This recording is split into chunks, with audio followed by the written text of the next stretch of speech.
Hujambo na karibu tena mtazamaji wa The World News katika kipindi hiki cha ulimwengu wa siasa. Bado tunakufahamisha mengi yanayojiri katika ulimwengu, lakini wakati huu tunaitazama Mashariki ya Kati ambapo Israel inatajwa kuendelea na mashambulizi huko katika eneo la nchi ya Lebanon katika kigezo cha kupambana na wapiganaji wa Hezbollah ambao wanadaiwa wamejijenga upya.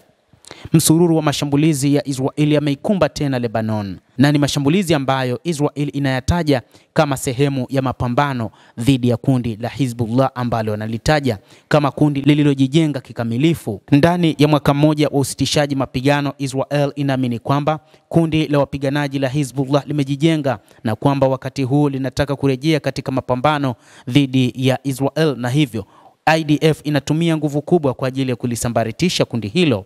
Msururu wa mashambulizi ya Israeli yalipiga kusini na mashariki mwa Lebanon siku ya leo ya Ijumaa. Vyombo vya habari vya serikali vimeripoti kama jeshi la Israeli lilisema lilikuwa linalenga maeneo ya Hezbollah. Uvamizi wa hivi punde zaidi licha ya kusitishwa kwa mapigano kwa mwaka mmoja. Shirika la habari la taifa la Lebanon NNA limeripoti mashambulizi katika maeneo kadhaa, ikiwa ni pamoja na hadi kilomita 30 kutoka mpakani mwa Israel, ikitoa mfano wa mashambulizi makubwa. Israel imeendeleza mashambulizi dhidi ya Lebanon licha ya usitishaji wa vita wa Novemba mwaka 2024 ambao ulipaswa kumaliza zaidi ya mwaka mmoja wa uhasama na kundi la wapiganaji hao linalodaiwa kuungwa mkono na Iran la Hezbollah, na pia imewaweka wanajeshi katika maeneo matano ambayo inaona ni ya kimkakati.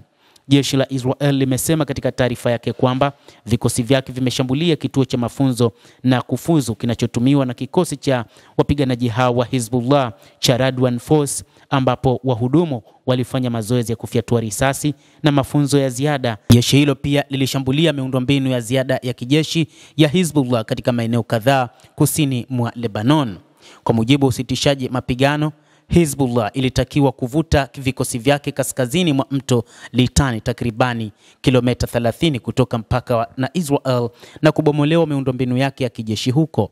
Chini ya mpango ulioidhinishwa na serikali, jeshi la Lebanon linapaswa kusambaratisha miundombinu ya kijeshi ya Hezbollah kusini mwa mto Litani mwishoni mwa mwaka kabla ya kukabiliana na nchi nzima. Maeneo yaliyopigwa Ijumaa ya leo kwa ujumla yalikuwa ni maeneo ya kaskazini mwa mto huo. Mapema wiki hii Israel ilizindua mfululizo wa mashambulizi kusini mwa Lebanon, lakini pia ilisema ilipiga kituo cha mafunzo cha Hezbollah na malengo mengine. Israel inaamini kwamba bado kundi la wapiganaji la Hezbollah limekuwa na nguvu kubwa hasa baada ya mwaka mmoja wa kusimamishwa kwa mapigano, na kwamba kundi hili unaliona miongoni mwa makundi hatari kwa kipindi hiki.